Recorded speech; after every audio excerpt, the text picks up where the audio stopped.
Hi ಎಲ್ಲರಿಗೂ and welcome back. ಇವತ್ತಿಲ್ಲಿ ನಾನು ತುಂಬಾ ಬೇಗನೆ ಅಂದರೆ ಇನ್ಸ್ಟೆಂಟಾಗಿ ಮಾಡುವಂತಹ ದೋಸೆ ರೆಸಿಪಿನ ಇಲ್ಲಿ ಶೇರ್ ಮಾಡ್ತಾ ಇದ್ದೀನಿ. ತುಂಬ ಕ್ರಿಸ್ಪಿಯಾಗಿ ಬರುತ್ತೆ, ಹಾಗೆ ಕಲರ್ ಕೂಡ ಅಷ್ಟೇ ಚೆನ್ನಾಗಿರುತ್ತೆ. ಇದಕ್ಕೆ ನಾವು ಕೇವಲ 1 ಆಲೂಗೆಡ್ಡೆ ಹಾಗೂ 1 ಕಪ್ಪಷ್ಟು ಅಕ್ಕಿ ಹಿಟ್ಟನ್ನು ಬಳಸಿರೋದು ಅಂದರೆ ನೀವು ನಂಬ್ತೀರಾ? ಬನ್ನಿ, ಈ ಒಂದು ಆಲೂಗೆಡ್ಡೆನ ಬಳಸಿ ರುಚಿಯಾಗಿ ಕ್ರಿಸ್ಪಿಯಾಗಿ ದೋಸೆ ಮಾಡೋದು ಹೇಗೆ ಅಂತ ನೋಡೋಣ.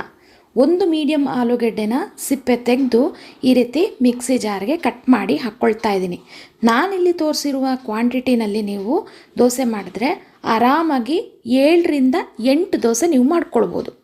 ಕಟ್ ಮಾಡಿರುವಂಥ ಆಲೂಗೆಡ್ಡೆ ಹಾಕಿ ಅದಕ್ಕೆ ಒಂದು 4-5 ಎಸಳು ಬೆಳ್ಳುಳ್ಳಿ ಹಾಕಿ ಮೊದಲೇ ಬಿಸಿನೀರಲ್ಲಿ ನಾನು ಬ್ಯಾಡಗೆ ಮೆಣಸನ್ನ ನೆನೆ ಹಾಕಿದ್ದೆ 2, ಅದನ್ನು ಕೂಡ ಹಾಕ್ಕೊಂಡಿದ್ದೀನಿ.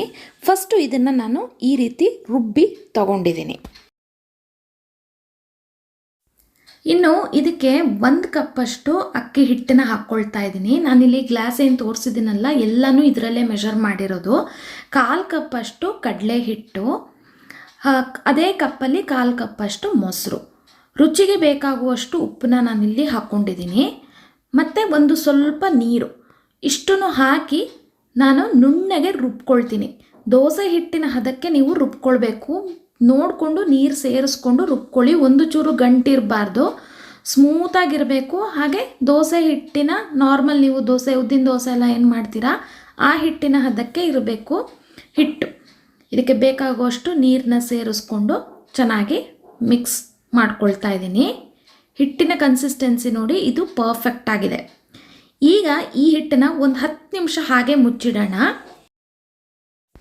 10 ನಿಮಿಷ ಆಗಿದೆ. ಈಗ ಹಿಟ್ಟು ಕೂಡ ಚೆನ್ನಾಗಿ ನೆಂದಿದೆ ನೋಡಿ, ಹಿಟ್ಟಿನ ಕನ್ಸಿಸ್ಟೆನ್ಸಿ ಕೂಡ ಪರ್ಫೆಕ್ಟ್ ಆಗಿದೆ. ಈಗ ನಾವು ಗರ್ಗರಿಯಾಗಿ ಬಿಸಿಯಾಗಿ ದೋಸೆ ಹಾಕ್ಕೊಳ್ಳೋಣ. ಕಾದ ಹೆಂಚಿಗೆ ಮೊದಲೇ ಎಣ್ಣೆ ಸವರಿದ್ದೆ. ಈಗ ನಾನು ತೆಳ್ಳಗೆ ಸ್ಪ್ರೆಡ್ ಮಾಡ್ಕೊಳ್ತಾ ಇದ್ದೀನಿ. ಎಷ್ಟು ತೆಳ್ಳಗೆ ಬೇಕಿದ್ರೂ ನೀವು ಪೇಪರ್ ಥರ ನೀವು ಸ್ಪ್ರೆಡ್ ಮಾಡ್ಕೊಳ್ಬೋದು. ನಾನು ಇದಕ್ಕೆ ಬೆಣ್ಣೆನ ಸವರ್ತಾ ಇದ್ದೀನಿ.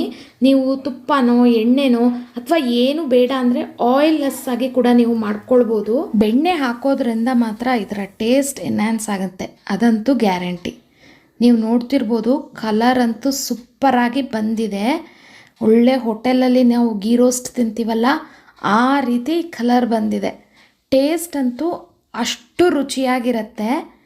ಪುನಃ ಇನ್ನೊಂದು ದೋಸೆ ಹಾಕಿ ತೋರಿಸ್ತಾ ಇದ್ದೀನಿ. ಎಷ್ಟು ತೆಳ್ಳಗೆ ಬೇಕಿದ್ರೂ ನೀವು ಇದನ್ನು ಸ್ಪ್ರೆಡ್ ಮಾಡ್ಕೊಳ್ಬೋದು. ಇನ್ನೊಂದು ಏನಂತಂದರೆ ರುಬ್ಬಿದ ತಕ್ಷಣ ನೀವು ದೋಸೆ ಮಾಡ್ಕೊಳ್ಬೋದು.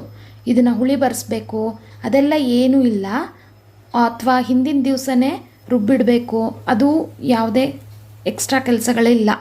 ಯಾವಾಗ ನೀವು ದೋಸೆ ತಿನ್ನಬೇಕು ಅಂತ ಅನಿಸುತ್ತೆ ಆಗ ನೀವು ಈ ರೀತಿ ಆಲೂಗಡ್ಡೆ ಹಾಕಿ ಸ್ಪೆಷಲ್ ದೋಸೆ ಮಾಡ್ಬೋದು. ಒಂದು ಸತಿ ಇದನ್ನು ಟ್ರೈ ಮಾಡಿ, ಖಂಡಿತವಾಗ್ಲೂ ಹೇಳ್ತೀನಿ, ಅವಾಗವಾಗ ನೀವು ಈ ದೋಸೆ ಮಾಡ್ಕೊಂಡು ತಿಂತೀರಾ.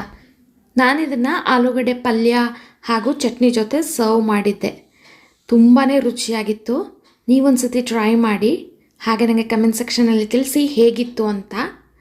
ಈ ವಿಡಿಯೋ ನಿಮಗೆ ಇಷ್ಟ ಆದಲ್ಲಿ ಲೈಕ್ ಮಾಡಿ, ಫ್ಯಾಮಿಲಿ ಆ್ಯಂಡ್ ಫ್ರೆಂಡ್ಸ್ಗೆ ಶೇರ್ ಮಾಡಿ.